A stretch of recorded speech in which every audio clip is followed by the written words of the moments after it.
কেমন আছেন সবাই? আশা করি সবাই ভালো আছেন। বন্ধুরা, আমাদের এই গল্পগুলো যদি ভালো লাগে অবশ্যই লাইক করবেন আর কমেন্টস করে জানিয়ে দেবেন। আর চ্যানেলে যদি নতুন হয়ে থাকেন অবশ্যই সাবস্ক্রাইব করে পাশে থাকা বেল আইকনটি প্রেস করে রাখুন, যাতে নতুন নতুন ভিডিও আপলোড করার সাথে সাথে আপনার নোটিফিকেশনে চলে যায়।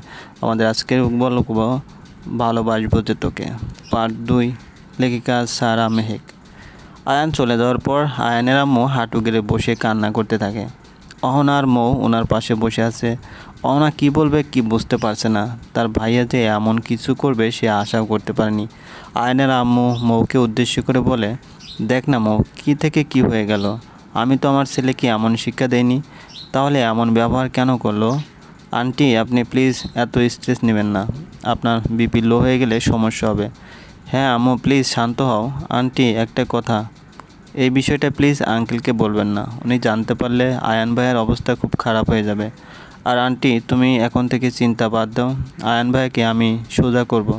ওনার মাথা থেকে যদি ওই মনার ভূত না নামিয়েছি তবে আমার নাম মৌনা। আয়ানের আম্মু চোখের পানি মুছে হালকা এসে বলল, ইনশাল্লাহ তুই পারবি। আমি আর অহনা তোকে সব রকম সাহায্য করব। মৌ আয়ানের আম্মুকে জড়িয়ে ধরে বলল, এই না হলে আমার আন্টি। আয়ানের আম্মু হঠাৎ করে মৌয়ের মাথা হালকা মেরে বলে, এই মেয়ে, তোর তো সাহস কম না? মৌ অবাক হয়ে বলল, কি করলাম আমি? এই বোকা মেয়ে, কখনো কি শুনেছি যে আম্মুকে আন্টি বলো? ও, এবার বুঝলাম। আচ্ছা সরি, এখন থেকে আম্মু বলে ডাকবো। এ বলেই মৌ আম্মুকে জড়িয়ে ধরে। মৌ খেয়াল করলো অহনা বাচ্চাদের মতো গাল ফুলিয়ে বসে আছে। কিরে, তোর কি হলো? কী আর হবে, আমাকে কেউ ভালোবাসে নাকি? আমি তো বসে বসে শুধু শাশুড়ির আর বৌমার ভালোবাসা দেখবো। ওরে আমার অহনা রে, বাবুটা রাগ করেছ, আসো আসো। তারপর অহনা গিয়ে তার আম্মুকে আর মৌকে জড়িয়ে ধরলো। এদিকে আয়ান তো রুমে এসে প্রচুর রেগে আছে। সে শাওয়ার নিয়ে বসে আছে, মৌয়ের জন্য ওয়েট করছে কখন সে আসবে রুমে আর সে একটু ঝাড়ি দেবে তাকে। মৌ রুমের দরজা খুলে যেই না ভিতরে ঢুকলো অমনি আয়ান তার দিকে অগ্নিদৃষ্টি নিক্ষেপ করলো। মৌ এ দেখে মনে হয় কলিজা শুকিয়ে এলো। সে মনে মনে বলছে, আরে তুই না সেই ডায়লগ মারলি আর এখন এই আয়ানের নজর দেখে ভয় পেয়ে গেলি? না না না, এটা হতে দেওয়া যায় না। ব্রো। আয়ান তাড়াতাড়ি গিয়ে রুমের দরজা আটকালো আর মৌকে দেওয়ালের সাথে চেপে ধরলো। এদিকে মৌয়ের অবস্থা তো নাজেহাল। তার ভয়ে রীতিমতো কাঁপাকাঁপি শুরু হয়ে গেছে। সে মনে মনে বলছে, আল্লাহ বাঁচাও, আমি কিভাবে এই মানুষটাকে লাইনে আনবো যে আমার কাছে আসলে আমার অবস্থা 12টা বেজে যায়। এদিকে মৌয়ের অন্য এক ধরনের ভালো লাগা। এই প্রথম আয়ান তার এত কাছে এসেছে, যদিও ঝাড়ি দেওয়ার জন্য, কিন্তু সে তো আর জানে না আয়ান এতক্ষণ ধরে মৌকে পর্যবেক্ষণ করছিল। মৌয়ের কাছে এসে তারও আজব এক ধরনের অনুভূতি কাজ করছে। মৌয়ের ভয়ে কাঁপাকাঁপি দেখে সে আনমনে হেসে দেয়। সে যে মৌকে বকা দিবে সে কথাও বেমালুম ভুলে গিয়েছে সে তো এখন মৌকে দেখতে ব্যস্ত। হঠাৎ আয়ানের ফোন বেজে ওঠে। সে কিছুটা চমকে ওঠে আর মৌকে ছেড়ে দে বলে যে, তোকে আমি পরে দেখে নেব মৌ। মৌ তো হাঁপ ছেড়ে বাঁচল। বাঁচলাম বাবা। এতক্ষণ যে কি ভয় যে লাগছিল, কিন্তু এই আয়না আমাকে এভাবে ধরছিল কেন? কি করতে চাচ্ছিল সে? একথা বলতে বলতে তার ভ্রু জোড়া কুঞ্চিত হলো। এদিকে আয়ান যে রেডি হয়ে কখন রুম থেকে বের হয়ে গেছে তাও জানা নেই তার। মৌ তো ভাবনার জগতে থাকতে সেই ভালোবেসে, এটা তার খুব পছন্দ। ব্রেকফাস্ট করার পর মৌ আর অহনা রুমে গিয়ে বসলো। উদ্দেশ্য তাদের সব ভুলে গিয়ে গল্প করা।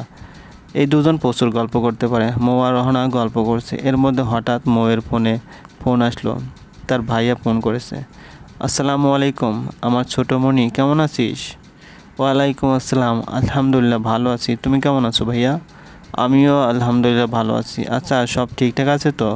মানে আয়ান ভালো ব্যবহার করছে তো? না চাইতেও মৌ তার ভাইয়াকে মিথ্যা বলল। সে তার ভাইয়ার কাছে মোটামুটি সব শেয়ার করে। সে যে আয়ানকে পছন্দ করতো এটা তার ভাইয়া কিছুটা জানতো।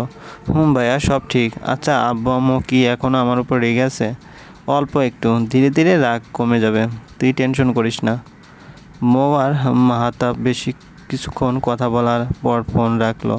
এদিকে মৌয়ের হাত পা কেমন যেন ব্যথা করছে কিছুক্ষণ আগে থেকে। বিকেলের দিকেও তার ব্যথা ছিল, কিন্তু সে গুরুত্ব দেয়নি। সন্ধ্যার পর ব্যথা আরও বেড়ে গেল। সে অনুভব করছে যে তার গা বেশ গরম হয়ে গিয়েছে। এদিকে অহনা মৌ আর আয়ানের রুমে আসলো। মৌ এর সাথে আড্ডা দিবে বলে। কিন্তু সে এসে দেখে মৌ হাত পা গুছিয়ে শুয়ে আছে। অহনা কিছুটা অবাক হলো এমন দেখে। সে গিয়ে মৌয়ের গায়ে যেই না হাত রাখলো অনুভব করলো যে মৌয়ের গা জ্বরে পুড়ে যাচ্ছে। সে সাথে সাথে গিয়ে তার আম্মুকে ডেকে আনলো। তিনি অবস্থা বুঝতে পেরে জলপট্টি এর ব্যবস্থা করলেন। এত জলপট্টি করেও মৌয়ের জ্বর কমানো যাচ্ছে না। আয়নের আম্মু মৌয়ের জন্য খাবার আনতে গেল। খাবার খাইয়ে ওষুধ খাইয়ে দেবে, কিন্তু মৌ কোনো মতেই ওষুধ খাবে না। অতি কষ্টে তাকে খাবার খাওয়ানো গেলেও ওষুধ খাওয়াতে সম্পূর্ণ বিফল হলো। অহনা সেই সন্ধ্যা থেকে মৌয়ের পাশে বসে আছে, যদি কিছু লাগে। রাত 9টার দিকে আয়ান অফিস থেকে ফিরল। সে এসে দেখলো অহনা বসে বসে ঝিমছে আর মৌ ঘুমিয়ে আছে। সে গিয়ে অহনাকে হালকা ধাক্কা দিল, এতে অহনা জেগে উঠল। কিরে, এখানে এভাবে কেন ঘুমাচ্ছিস তুই? যা নিজের রুমে যা। আরে ভাইয়া দেখো না, মৌয়ের সে কি জ্বর, সেই সন্ধ্যা থেকে এমন অবস্থা। আয়ানের মুখ কিছুটা চিন্তিত দেখালো। সে কিছুক্ষণ ভেবে বলল, তুই রুমে গিয়ে ঘুমা তো, আমি দেখবো নে।